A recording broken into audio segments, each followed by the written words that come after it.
Hello everyone. This is Ahmed Nusir from Cyber Talent's technical team. We are back again in one of Cyber Talent's webinar in the series of what is required to work in cybersecurity jobs.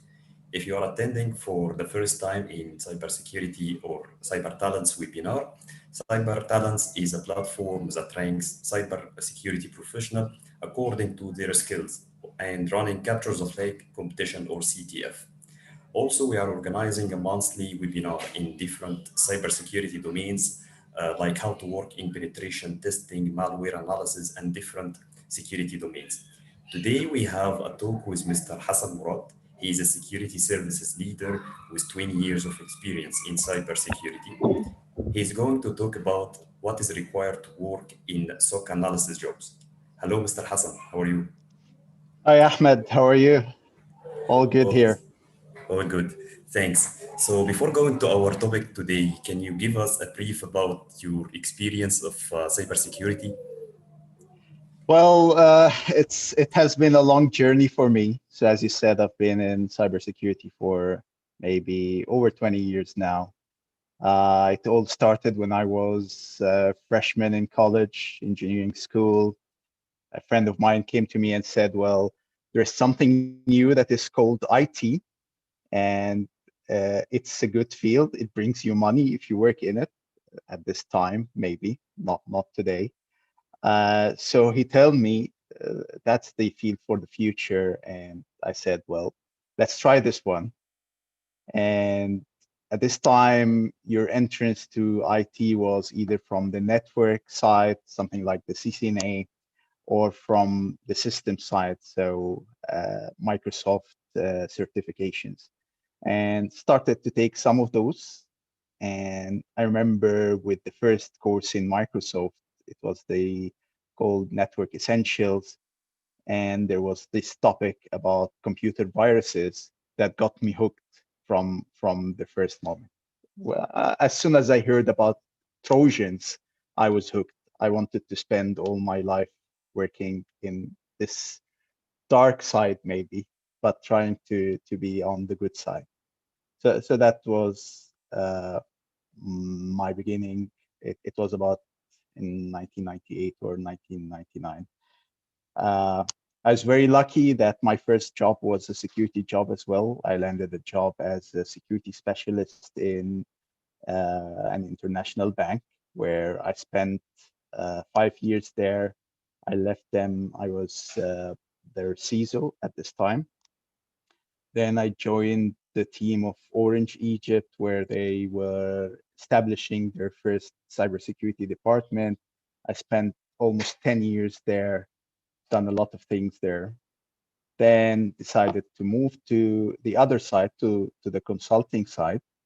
So I moved and joined IBM as a managing security consultant, specialized in security intelligence and operation consulting.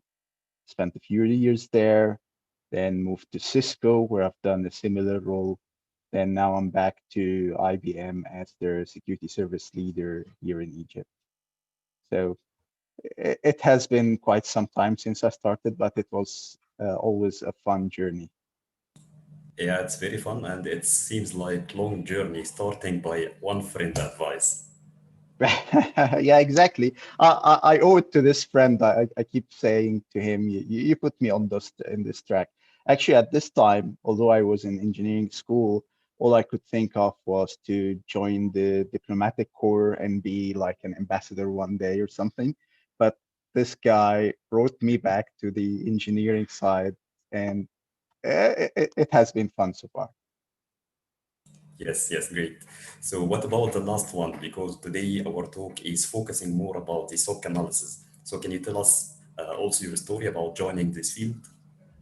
Yeah, so basically, being so I spent like 15 years on the customer side.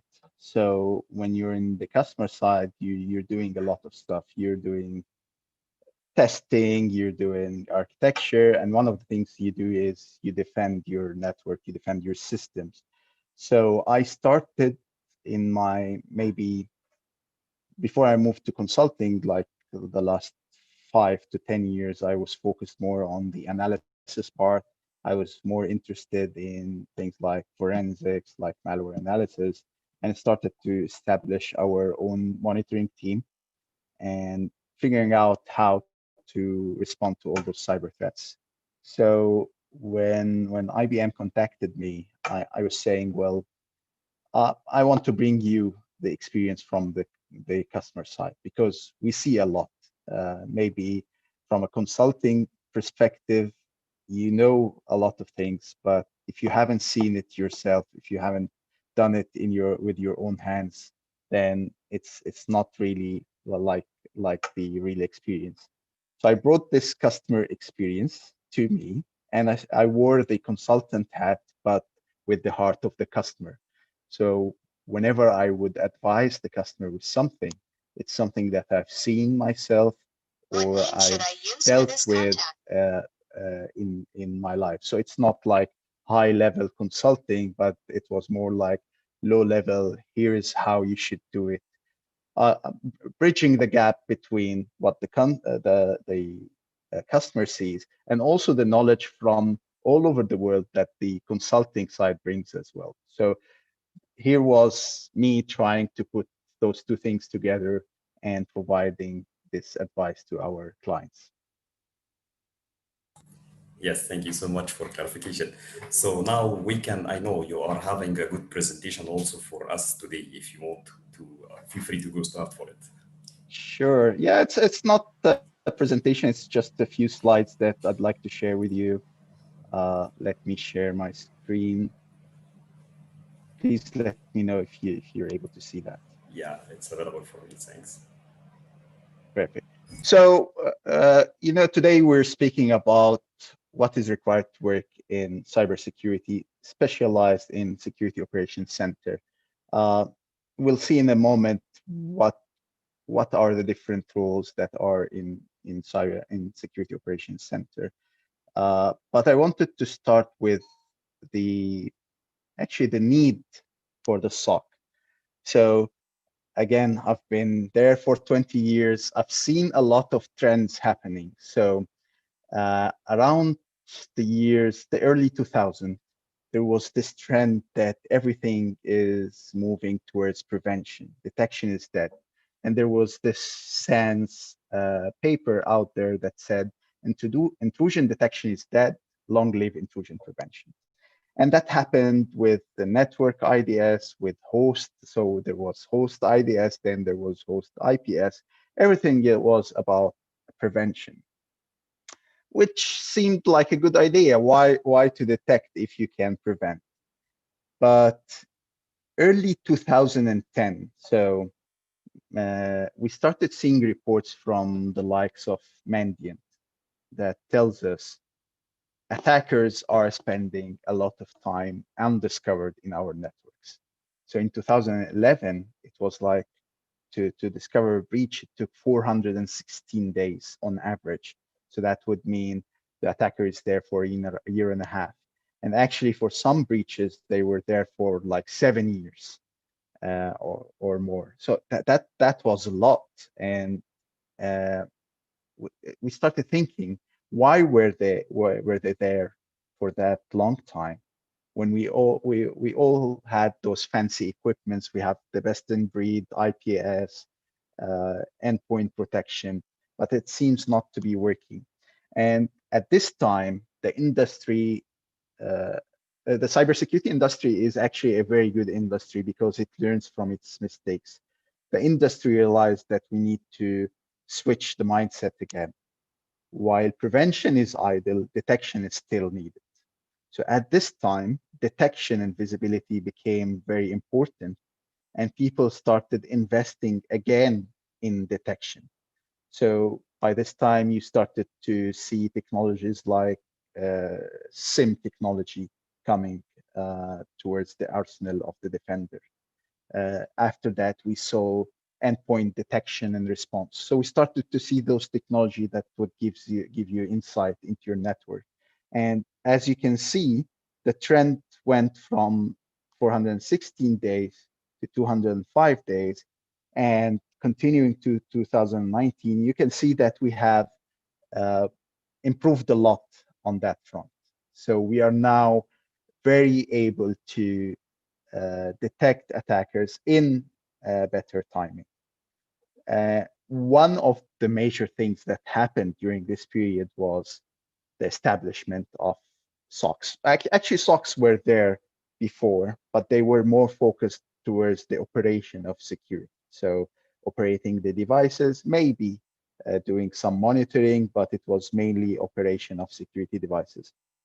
But with the mindset that is shifted towards visibility, the SOC started its new roles, its current role of incident detection and response. So that's the main function of the SOC.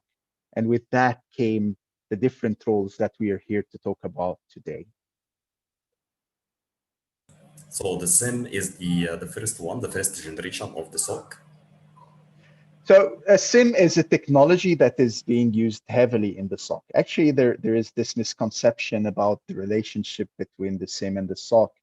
And so while SIMs are present in most of the SOCs, some SOCs works without SIM at all. So there is a SOC that is just operating the security monitoring solutions. Some SOCs have other components that are now central. So we hear about the SOAR technology that is now becoming the center of the SOC. So, but again, the SIM is the heart of the analytics, and SIMs actually are evolving to more security analytics platform right now. Uh, Before we speak about the roles in cybersecurity, there's one thing that we always keep talking about, which is the skills shortage or the skill gap. So people in cybersecurity are lucky because we are in high demand, and it's not just demand in your country. This demand is worldwide. We're talking about millions of unfilled cybersecurity jobs. And this slide is from the SANS SOC survey in 2019. And on the top of the challenges that SOC managers see is the lack of skilled staff. They are trying to find good SOC analysts, good content engineers, good cyber threat intelligence analysts, and they are unable to find enough for that. And that was also the challenge in 2018. And I can tell you it's still a challenge in 2020, and it will be a challenge for some time now. So it's good to be in cybersecurity.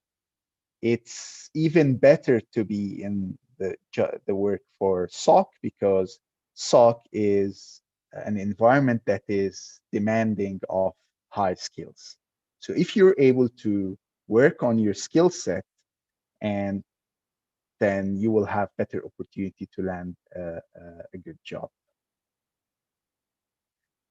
So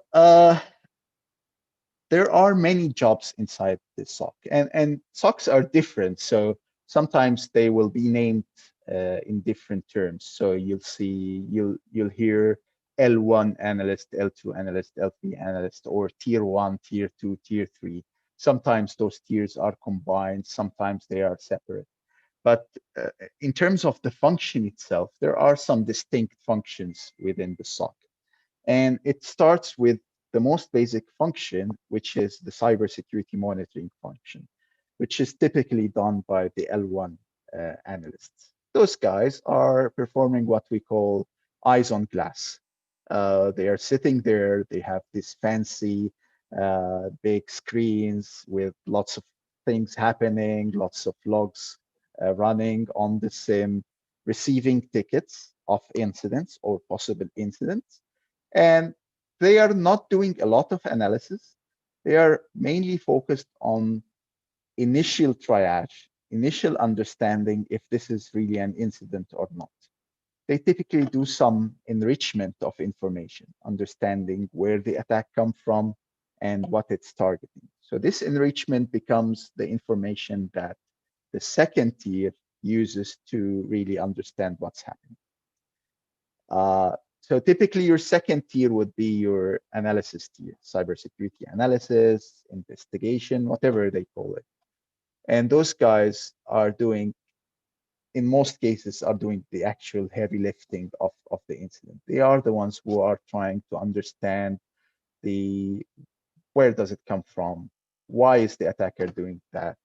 How is he moving within your network? What tools is he using? All those sort of things. They are trying to reach the root cause of the incident. They are trying to understand everything because they need to understand everything to recommend the proper response. And then comes the incident response function. In some SOCs, this is the function of tier 3. So tier 3 would be the incident responders. They are more experienced guys with business focus. They understand the impact of their actions over their environment. In some cases, tier 3 is also acting as senior investigators, senior analysts as well. So they handle analysis of more sophisticated attacks. So if you think about the tier 1, tier 2, tier 3, each one of them are doing the three things. They are doing some sort of monitoring, they are also doing some sort of analysis and some sort of response depending on the actual incident. So this is the core function of the SOC, the detection and response. And it used to be this case for a long time, that's the main function of the SOC. But we realized that there are other functions that are very essential to the SOC. So came one of the key functions, and it's actually the brain of the SOC, is the intelligence function. So those guys are our eyes out there. Those guys tell us what the attackers are actually capable of doing, and tell us how we can evolve our own SOC to be able to respond better, to be able to do proper monitoring, to be able to write the right use case for proper detection. So in a way, what started like as only detection and response needed this brain to be added to it. So the intelligence function was added to the SOC to make it more mature. Uh, you will always need engineers within the SOC. You need technology engineers, someone who maintains your SIM, someone who maintains your SOAR, someone who adds feeds, someone who integrates log sources, someone who writes the actual detection rules. So that would be your content engineers and platform engineers. When the SOC gets bigger, you tend to have specialized functions. So while in a normal SOC, some calibers would have the capability of doing malware analysis, or at least basic malware analysis. In larger SOCs, you will have dedicated function for something like malware analysis. You will have dedicated forensics analysts, or you can acquire this as a service from an external company. One thing we always talk about these days, and it's becoming like a buzzword, but it's really one of the most important things happening to the industry right now, is the introduction of the concepts of proactivity, which is here within the SOC. It's done with the threat hunters. So threat hunters are not waiting for the incident to pop up on the SIM. They are going there in the environment, using their tools, using their analysis methodologies, and they are trying to find the threat out there. So that in a nutshell was the different functions. Different SOCs have different namings. Again, they might combine certain functions. So tier 1 would be monitoring, tier 2 would be analysis and response. Sometimes they miss some functions, but that's typically the core functions within the SOC. So we have very big roles here in the SOC, but let's focus on the entry level because most of our audience is just fresh graduate or still students. Yeah. So that's mean the entry point for SOC is coming in level one, or they can jump directly after taking some knowledge about specific domains. For example, if someone have a skills like reverse engineering, this is qualifying him to jump the level one to level two, or he has to start from the, let's say the dashboard or the monitors of the SOC. So that's an excellent question. So I wouldn't say that there is a single right answer. Personally, I prefer that you go through the experience, because when you go through the experience, you know what those guys are seeing, You know what information is expected from them. You understand the dynamics of this function. But then again, there are some specialized functions within the SOC that you can just jump right away into it. So if you have the forensics knowledge, for example, you can, and the SOC has this dedicated function, you can just go ahead and do it. Actually, the people who does forensics do this based on their understanding, their good understanding of what attackers does to the system. So people with forensics experience can be very good L2 analysts. So they really understand the depth of the actions of the attacker. So when they see it on the logs, they already understand that. So they see this log, it means to them right away that this is this type of attack. So yes, you can jump things. It's better if you have the full experience, at least spend some time as rotation within those functions to really understand the dynamics of it. But if you come with lots of experience, like I did, for example, I was doing that in a customer environment, then I jumped to consulting for SOC. I didn't have to go through the named function. I didn't have to go through L1, L2, L3, but you're able to do it if you have the right knowledge.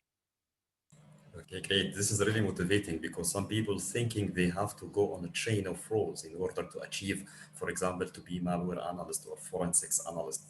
So I agree with you. Yeah. No, it doesn't have to. It doesn't have to. Okay, great. Thanks. Okay, so uh, a question that is typically asked is, how do I get into this? How do I be a SOC analyst? How do I be a forensics investigator? Whatever the name is. And there's actually a formula, a very good formula that works for almost all cybersecurity jobs. And this formula comes from Sun Tzu, who is a famous Chinese philosopher slash military general slash strategist. This guy who lived in 500 something BC. And he has this famous book that is called The Art of War, which is focused on mainly military strategy in battle. And he has this famous quote. This quote is, you can always hear it in conferences. You'll find this slide a lot, but it really maps the way for you, the right formula for you to start any job in cybersecurity. It's simply saying, if you know your enemy and yourself, you need not fear the result of 100 battles. So knowing yourself and the enemy, that's a very good thing. If you know yourself, obviously you should know yourself, but not the enemy. You don't have the intelligence on the enemy. You don't understand his tactics, techniques, and procedures. For every victory gained, you will also suffer a defeat. So sometimes you will win, sometimes you will lose. Makes sense. Sometimes you're lucky that your defense in the right place to stop this kind of attack. If you know neither the enemy nor yourself, you will succumb in every battle. So you will simply lose everything because you don't know yourself, you don't know your environment, you don't know your systems, you don't know how to protect it, and you don't know how the attackers does this attack. So from this, I came up with my own personal formula building upon this. I'm saying that for any job in cybersecurity, and especially the jobs in the SOC, you need three things. You need strong foundational knowledge. Cybersecurity is a science like anything. So you need foundation, you need the theory of cybersecurity, plus a solid understanding of cyber threats, intelligence on the attackers, knowing how do they perform the attacks. If you know how they perform the attacks and you know what impact of those attacks on your systems and what signs for it on your system, then you can easily detect and defend against it. But you still need to know your own environment. You need to know what are you trying to protect, how the systems interact, what is the normal things in the system to be able to perform your job in the right way. So that's the formula for anything. For pen testing, if you're pen testing in an environment, you might be focused more on the cyber threats. But to be a really good pen tester, you need to know the impact of this on the customer environment or on your own environment, because then you will reflect the right level of risk. It's not like a report of vulnerabilities, it's what really hits the right target. Are you hitting the crown jewels or not? So these are the three things that you need to focus on. Foundational knowledge. Fortunately or unfortunately, it is very big to have the right foundation in cybersecurity.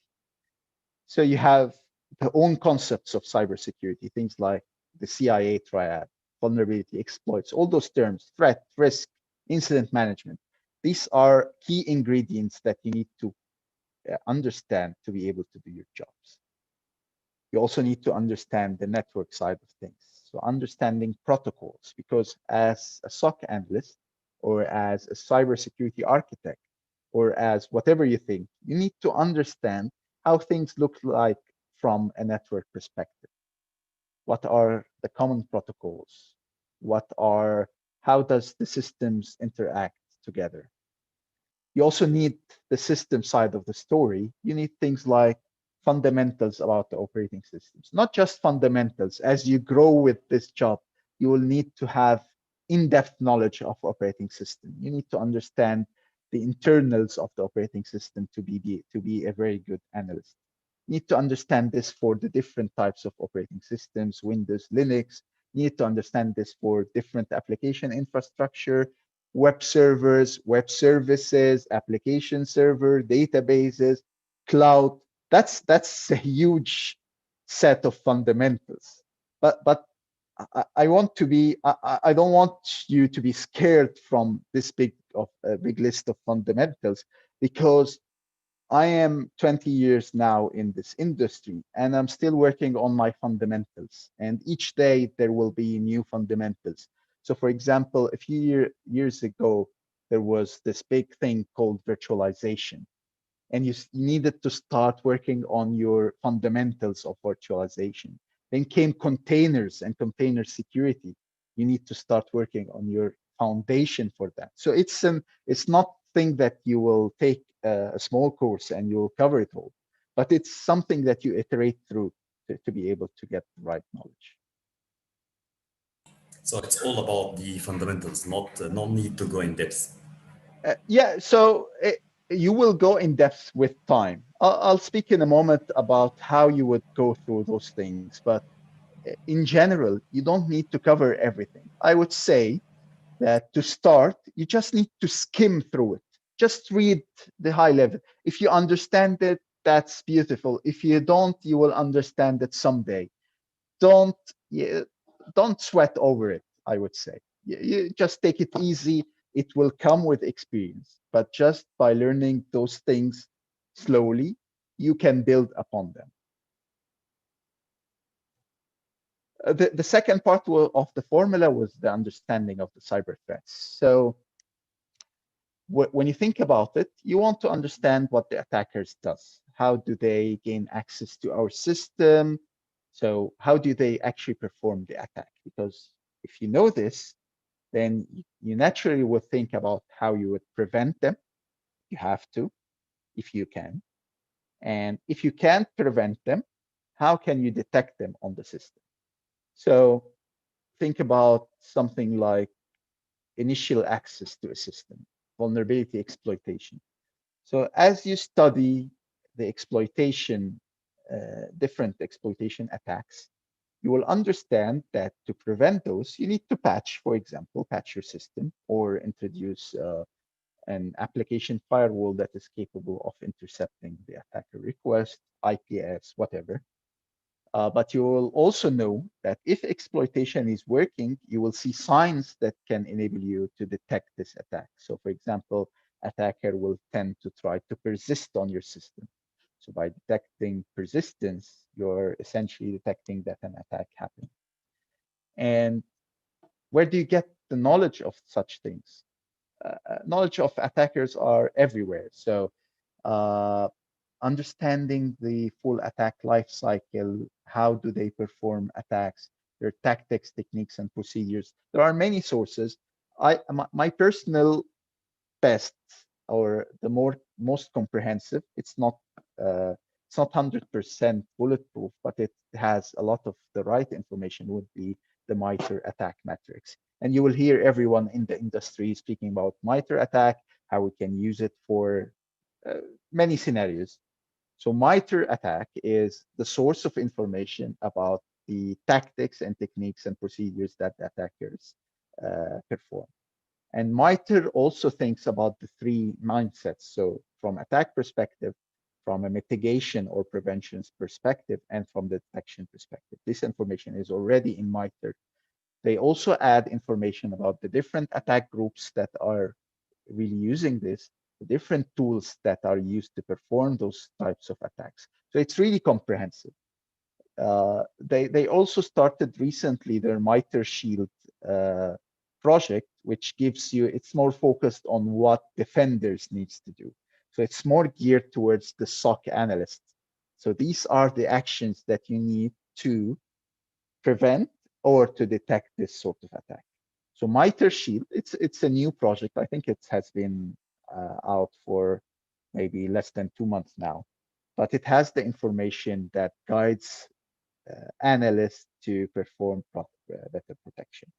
There's something like the unified kill chain, which is kind of a combination between the cyber kill chain, the predecessor of MITRE ATT&CK, and MITRE ATT&CK itself. It gives it like a MITRE ATT&CK with a timeline. For you to learn this, I like the do-it-yourself approach. You don't read about security. You never read about security. That's not how you learn. You actually do this. So if you want to detect something, you need to actually perform the attack. You need to see the attack happening to be able to understand how you can detect this. And fortunately, there are many tools out there, especially the category of tools, which is called adversary simulation tools, that enables you to do this. So something like Canary Automatic Red Team, or Endgame's RTA, or MITRE's own Caldera. These are all adversary simulation tools that allows you to run the specific attack tactic or technique or procedure and see it yourself on your system. See the impact from the log side, see it from a disk side from forensics investigation, see it on memory, see how it really impacts your system. And by seeing this, you really understand how you can detect this attack or prevent it if possible. So that was the second important part of the formula, your knowledge of the cyber threats. The last part, which is the part that should be easy, but everyone is struggling with, it's understanding your own environment. And the problem I see with a lot of the SOCs that I go to assess or look into is they have very good knowledge of the attackers' tactics and techniques. They have some very good analysts there. They have strong foundational knowledge, but they are really missing the understanding of their own environment. They don't really know what they are trying to protect. It's your job not to analyze attacks. It's your job to protect your organization. And to do this, you need to understand your organization. You need to understand what you're really trying to protect, what we call the crown jewels. Here's what any attacker would be after. And typically, you need to understand it from three different aspects. What's the impact for confidentiality? Is this system holding confidential information? Because this will shape your mindset as you're doing analysis. If you're looking at an attack against information, but the system doesn't have any critical information, then it is an attack with a lower priority. Integrity is the same. Availability is the same.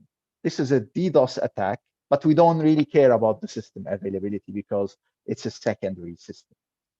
Do I take it with the same priority as an attack that is targeting my business website? Definitely not. That's what you need to understand as a defender. You also need to understand the architecture of the systems that you're protecting. So what are the different components there? Is it just a front end with a database in the back end? Does it have more integrations? Does it have an application server? Where does it connect to get this data? Is it one database, multiple databases? Understanding this architecture is key. And understanding the norm. What is normal in your environment? What is the normal traffic rate coming out of your network or coming into your network? What is the normal number of connections that are coming from certain system? What does the system look like? What are the processes running there? What are the users running there? A lot of this information, this contextual information, should be used to build this data set inside your technology stack. So the SIM should be able to answer a lot of this information for you.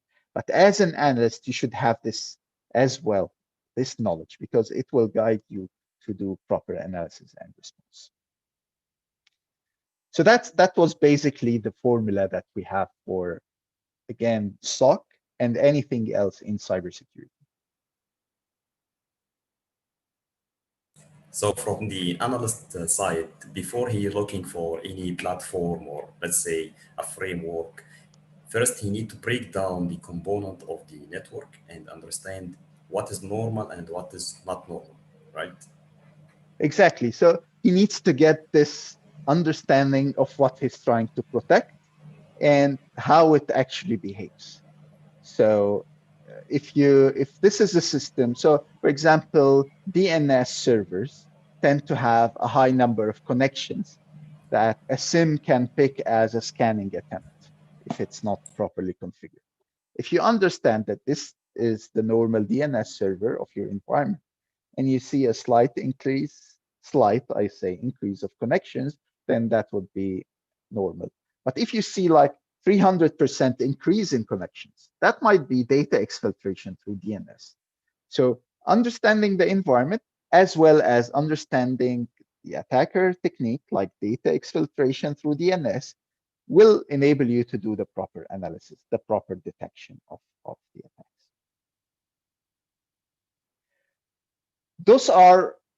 These are a lot of things, right? So big foundation, there are hundreds of techniques out there. So MITRE has, I'm not sure, maybe around 200 techniques with more procedures.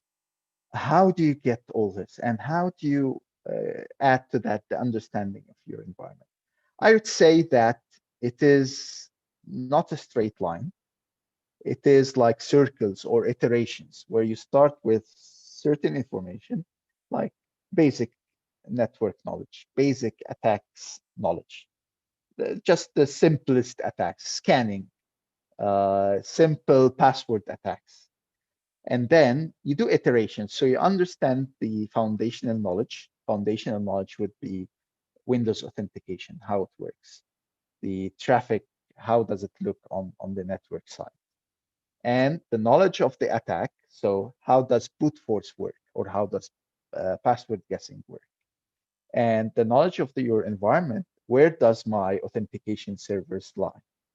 And then think about the attack scenario and think about how to prevent it and think about how to detect it, and then go in depth. Let's think about something like curb roasting attacks, pass the hash, pass the ticket.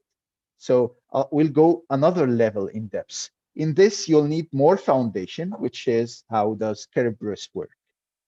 You will need more knowledge of the attack. So you need to know how does curb roasting work from a technical perspective.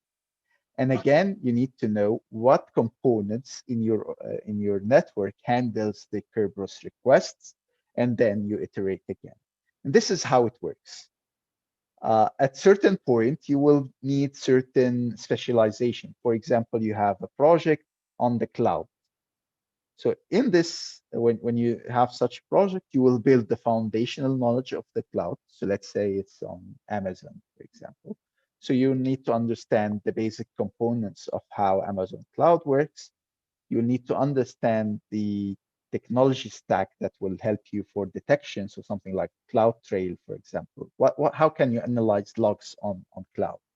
You need to understand this. You need to understand what are you going to put on the cloud. Will you put some data How would you manage the access control?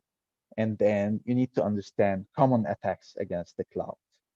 So, and then you iterate again. So it's not like it's a path that you will go there. It is a bunch of intersecting circles, some of them building upon the previous ones, some of them completely disconnected, but it is following the same path. You will always think about how the attack works, how can you prevent it, how can you detect it, where your crown jewels are, and what is the foundation and knowledge you need for that. Does it sound like something hard to do?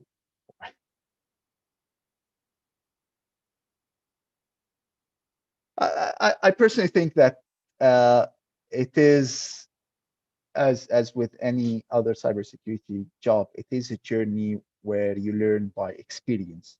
And the more experience you have, the more things you try yourself, you'll build your own experience.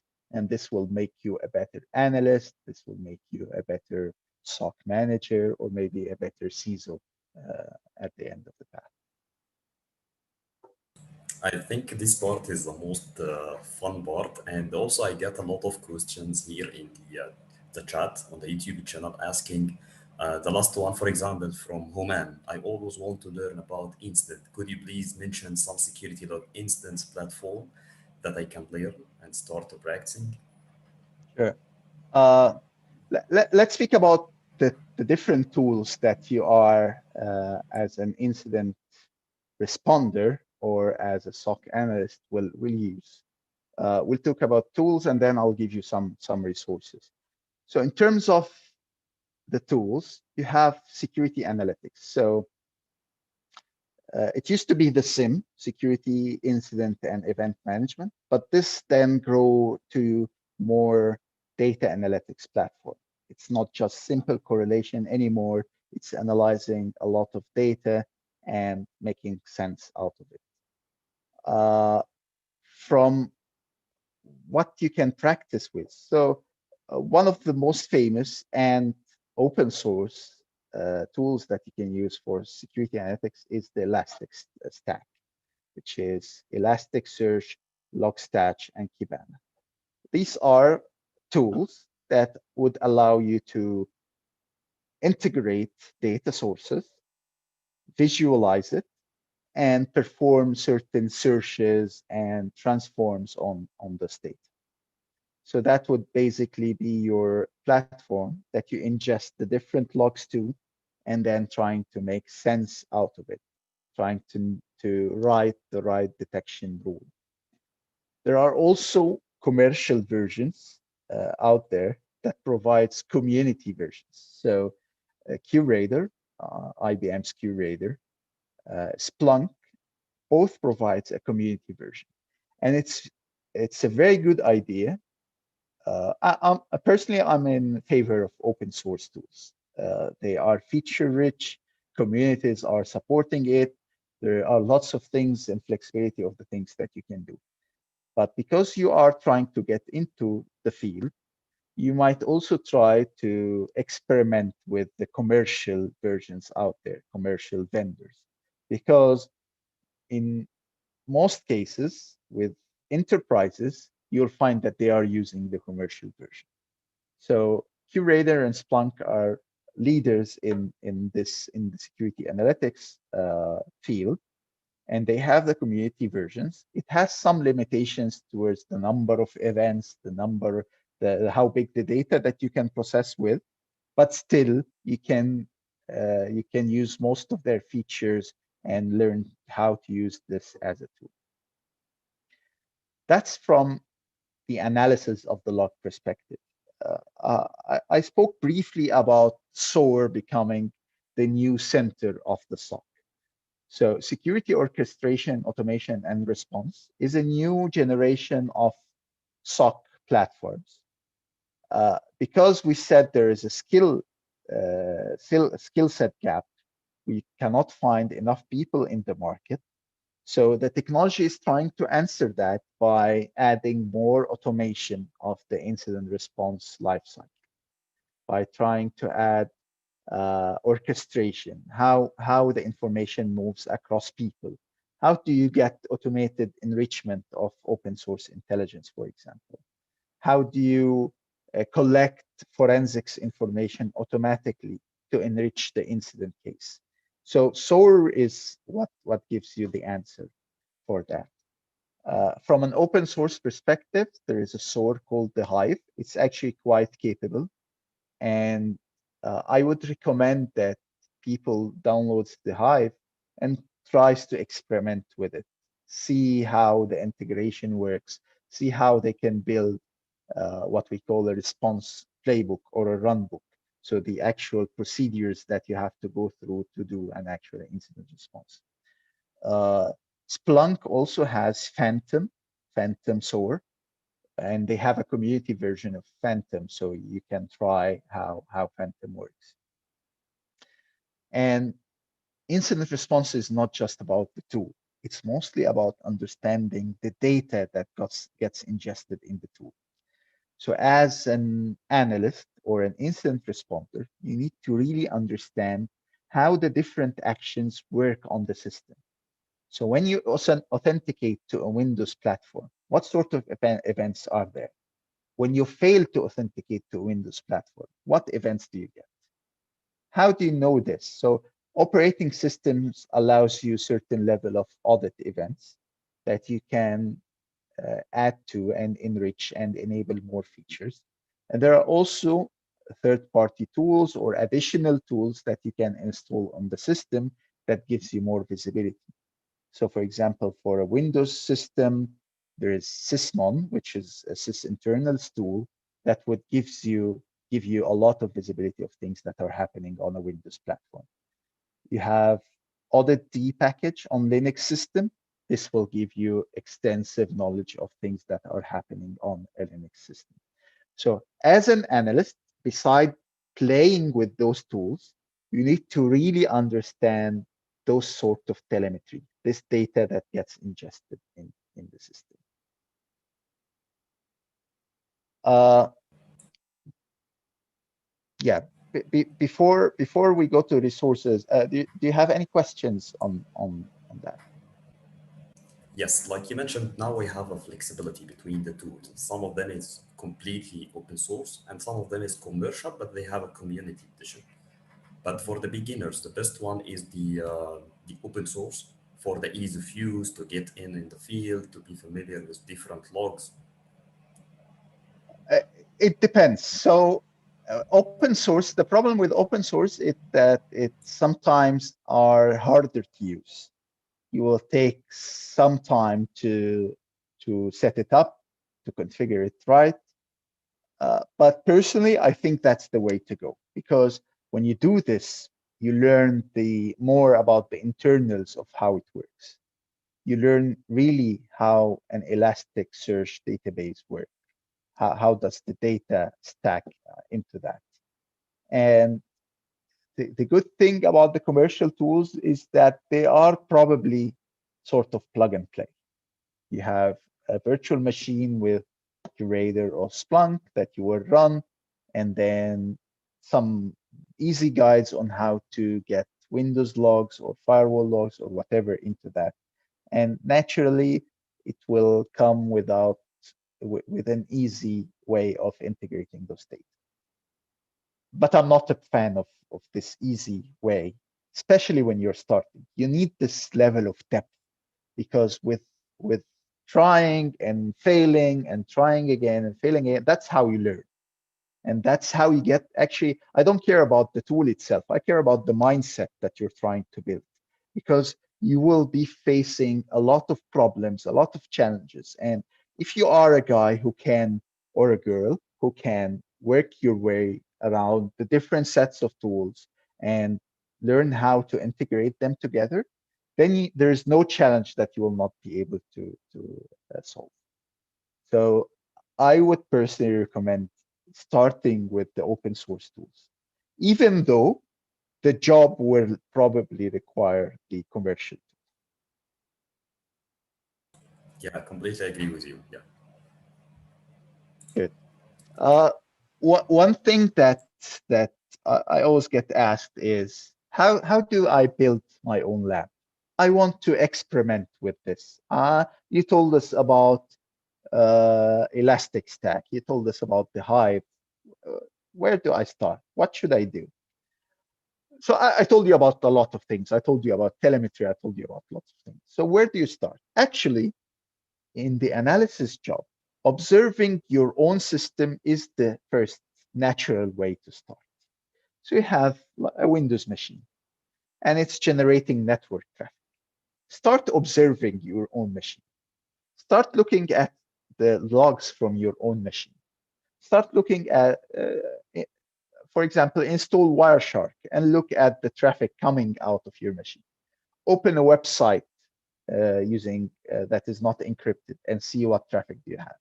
Open a website that has an encrypted certificate and see how the traffic looks like. Do a request and see how it resolves the DNS name. Send an email and see how it looks like on the wire. Send an email and see how it looks from a log perspective if you have access to the email log. So start with your own machine. Something that can help you with that is the adversary simulation tools. In many techniques, they are not really malicious. So you can install Atomic Rig Team or Canary's version and run this one, run several techniques, and then again, see it from a log perspective, see it from the network perspective, and learn how to analyze it when it happens. That's where you should start. Don't invest a lot of time on the tools yet. Build this foundational knowledge on your own machine. You already have, I'm assuming you already have one. Once you're done with the scenarios that are you can do on your own machine, they are typically non-malicious scenario or things under your control. You will need more complexity added to that. So for example, if you want to try lateral movement from a machine to machine, you cannot do this on your own machine. Naturally, you need at least two machines. So you might try it with two machines if you have your network, or you can build some virtual machines to start playing.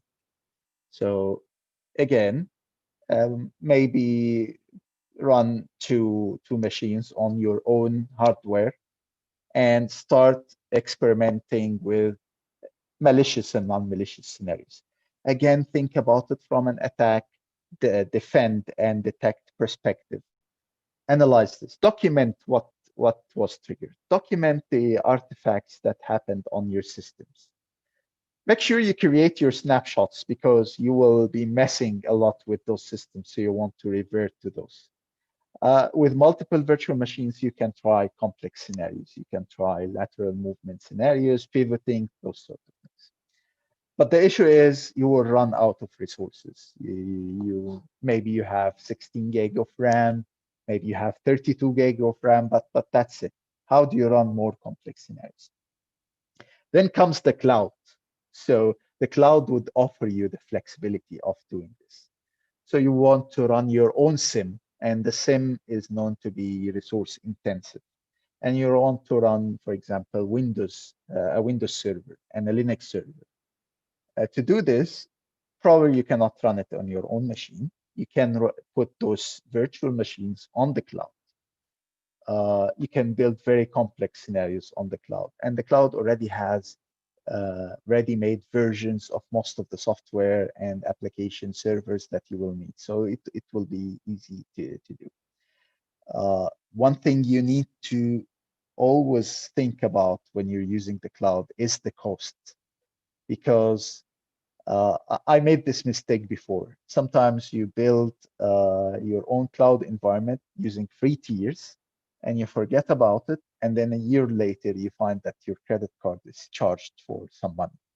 Or sometimes when you exceed certain thresholds of processing or network traffic, you'll start getting charged right away. So you always need to think about the cost. And I have a very good advice for using the cloud. And don't build the infrastructure manually. Now there's something that is called infrastructure as a code. Things like Vagrant, Terraform, and Ansible. These are tools that enables you to provision virtual machines over the cloud automatically and configure it automatically and then deprovision it.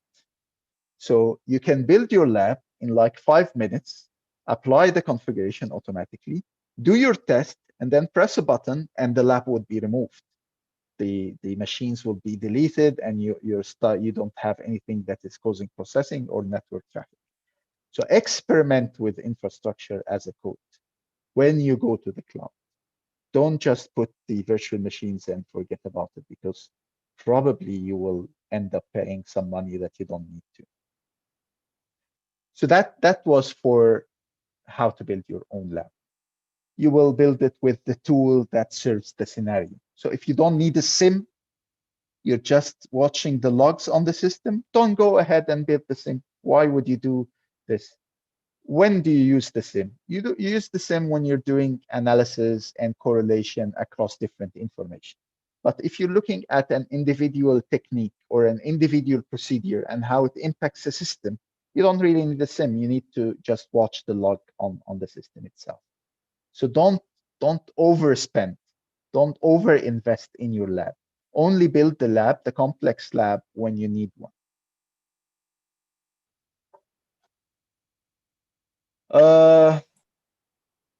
Yeah, so there are plenty of resources out there that can help you with that. We mentioned MITRE ATT&CK and MITRE Shield, MITRE Navigator. I'm not saying this because I am with Cyber Talents, but Cyber Talents platforms gives you those sort of challenges that you need to work your way through. Different types of challenges, focusing on different, obviously it's not all geared towards the SOC, but again, there are some of the challenges that would serve you best in a SOC role. So make sure you check out those challenges. Also, there's Cyber Defenders. They have a similar platform of challenges. It's focused. They get challenges from everywhere. So they get from different competitions, from FireEye's Flare, from Splunk's Boss of the SOC, and they put it on a central platform. It's also a good thing to look at. There's this website, malware-traffic-analysis.net, that has lots of PCAPs of actual malware infections, actual exploit kits. Make sure you visit this website and start looking at the different PCAPs. I mentioned Splunk, Boss of the SOC. This is like a data set that you can use with Splunk to investigate. It has example incidents that you can use to investigate. I mentioned Atomic Red Team Automation. These are adverse simulation tools. They are mostly non-malicious, so they would, I would say mostly, but not all, but they would allow you to run an actual attack and see the impact on the system itself. And I have a huge reading list for you. So I told you I am a fan of trying it yourself, but also you need to build your own knowledge, foundational knowledge. And there are many resources out there to do so. So speaking about incident response, the foundational knowledge for incident response comes from understanding the actual incident response lifecycle. So there is the NIST Computer Incident Handling Guide that would give you such foundation. You have the Blue Team Handbook. There is actually a very nice book that I would recommend, which is Intelligence-Driven Incident Response. That's really an eye opener. So it will take you away from the traditional thinking about incident response and put the intelligence aspect into it. There are specific books on Security Operations Center. Cisco Press book that is named Security Operations Center is like the de facto standard book out there. It will give you foundational knowledge of the SOC, not just on technology, but also speaking about the other aspects like the people, processes, governance, strategy, those sort of things. Network security monitoring is something that you will do a lot. So there are a few books out there. Some of them are actually old, but they have some good foundation that you will need. Things like practical packet analysis using Wireshark to solve real-world problems. That's a very good book. There are books dedicated to computer forensics because you want to up your game, you want to take it to the next level. And there are books definitely for malware analysis. The more skills you have, the better jobs you have, the better options you have. Uh, the less, I would say, the less bored you will be with the job because you want to spice things up, you want to change things, you want to try things new. So I would advise that you don't just focus on one thing and try to specialize, but again, with this iteration approach, just skim through malware analysis. You need to learn about, for example, you don't need to learn the depth of malware analysis at day one, but you need to learn about maybe behavioral analysis, malware behavioral analysis, or you need to learn about malicious file analysis, just this topic. Why do you wait till you are 10 years experience to start looking at that? You don't need to. Just start right away and do this. Uh, I know I've been talking a lot. I'm sure there are probably lots of questions. I'm happy to pick any of those. And yeah. Yeah, actually, you have a lot of question, and you already answered a lot of question as well when you are presenting this nice presentation. A lot of question regarding building the lab. You already explained a lot about how to build the lab, what kind of tools we could use it. Also, one coming for a perspective of certification. Human also asking, I need to know a bit about entry-level certification to work in SOC. Is there is any certification independent from SOC vendors? Uh, so from what I've seen, uh, so that's my personal perspective. I don't believe in the value of the certification in such job because whatever certification you bring on the table, I need to make sure that you can actually do the job. What is at stake is far greater than just ticking the box of a certification. So I would uh, actually, this is why I like something like cyber talents because it really proves that you can be able to do the actual job. When I interview for a SOC job, I would give you challenges to do. I wouldn't ask you questions or see your certifications. I would ask you to look at the system and tell me what has happened, or tell me which log should you look for to get the authentication, for example. So I want to make sure that you have done this, not just that you have the certification. In terms of the certifications out there that would maybe be considered, and I'm not promoting any of them, uh, I tend to see people with SANS GX incident handling, the GCIH in the field.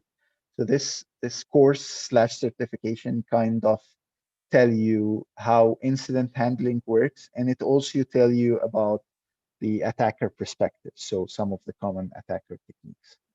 I see sometimes the certified ethical hacker because, again, if you know the attack, then maybe you know how to detect it and how to defend against it. There are some specialized certifications from SANS, things focused on cyber threat intelligence, and things focused on intrusion analysis, things focused on continuous security monitoring. Uh, but again, think about certification as maybe at certain point as just a check, a pre-screening check, but it's not what will prove that you will work. It will not land you a job. Sometimes it would help you to just prioritize your CV, but it will not give you the job. Yes, for sure. So the practice is the key, and the Yeah, certification it just yeah okay. yeah. The practice and the thing is, the practice is very easy because you have a machine. You can try a lot of things on it. So practice is really about looking, observing, because that's your first job. Your first job is observing a lot of logs and trying to make sense of it, the L1 analyst. So you should start observing right now. Maybe look at your logs and see if YouTube is sending some weird traffic. You're live on YouTube. How does YouTube traffic look like? Have you ever considered this? Maybe you'll need it someday. Maybe you won't. But my advice would be start observing more. Start with your own system. Yeah, also we have some asking for the free sources since you talk about SANS or CEH, this is all a paid courses, but also I think the question of the practicing is answering the same question because practicing is free, so no need to pay for practicing. Exactly. Just enroll for any CTF platform. Yeah. Exactly. Yeah. So you have some sources that have those free challenges. I've mentioned some in this presentation. I would also say using adversary simulation tools along with the data from MITRE attack sources, that would be a very good starting point. Learn about the different tactics.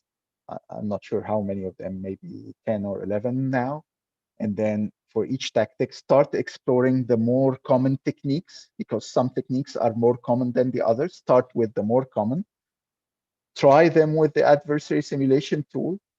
Understand their impact on your system. Understand what you need to defend or mitigate them.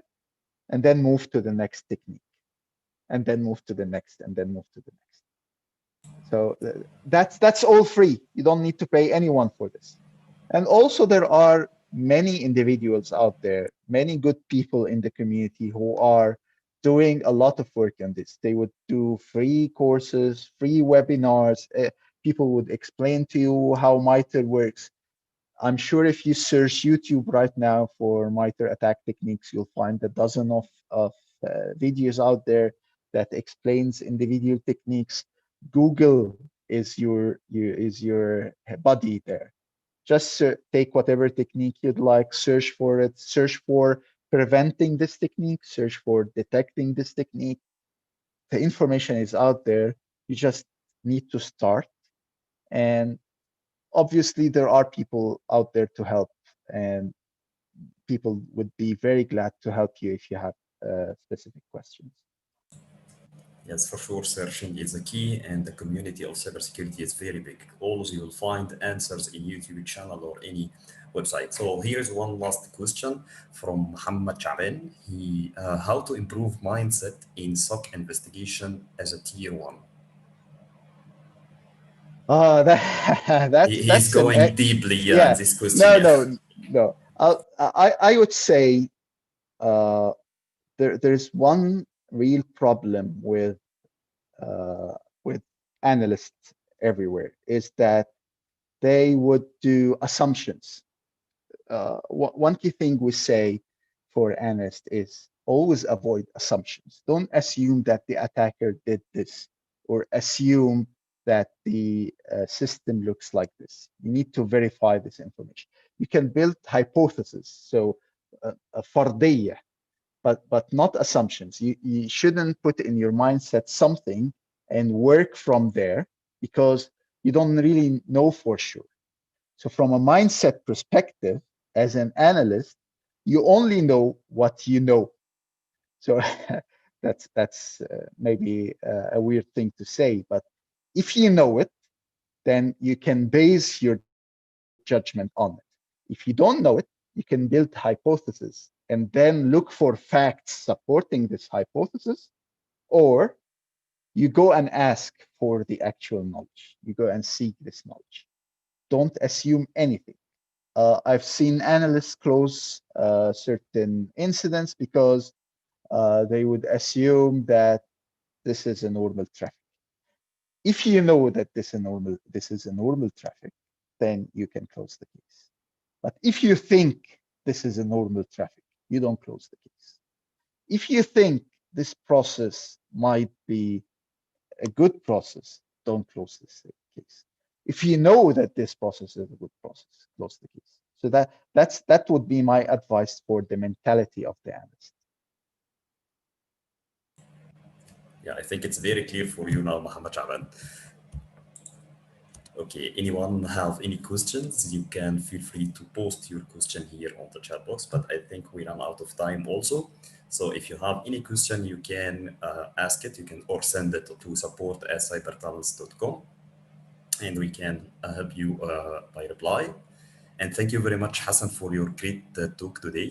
We appreciate that. And thank you, everyone, for attending this session. So now you need to give any career advice at the end of this talk. Uh, I guess I would say that, especially for the younger guys out there, don't overspend your time on one topic.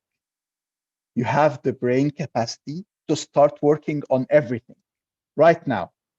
Start working on malware analysis. Start working on network intrusion analysis. Start work on forensics. Forensics is not something that you do 5 years from now. Forensics is something you start with right now. But don't spend a lot of time. If you don't understand it now, just skip it and move to the next topic. You don't need to be an expert now. No one is expecting an expert malware analyst / forensics investigator as an L1. But if you know malware analysis as your L1, if you know some forensics as L1, I can guarantee you that you will move to L2 within a year or something, and that you will land a job faster, and that you will progress in your career very fast. Use the energy that you currently have, because when you come to my age, it would be very hard to build the foundation. It will be very hard to put more information in this big head of yours. Uh, Now is the time. I always give advice to my young people to start with something like the CISSP certification from the beginning. People look at it as like it's an end goal for your career. It's something that you get when you're at least 5 years. And yes, as a certification, you need certain experience.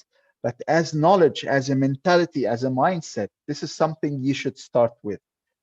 Building this information right now from scratch, when your brain is ready to accept all those new concepts, is the key. That would be my career advice to you. Thank you very much again, Hassan. Thank you, Ahmed. It has been my pleasure being with you today. I know we've been trying to do this for quite some time now, but I'm happy that I'm finally with you. And I hope I would join you next time, maybe speaking about a different role in cybersecurity. For sure, inshallah. Inshallah. Thank you very much. Okay, everybody, please stay tuned. And next month, we have another webinar with another job role. Also, stay tuned with our social media to find the next Captures of Light competition on Cyber Talent platform. Thank you so much for today. Bye-bye. Have a good night. Thank you. Bye.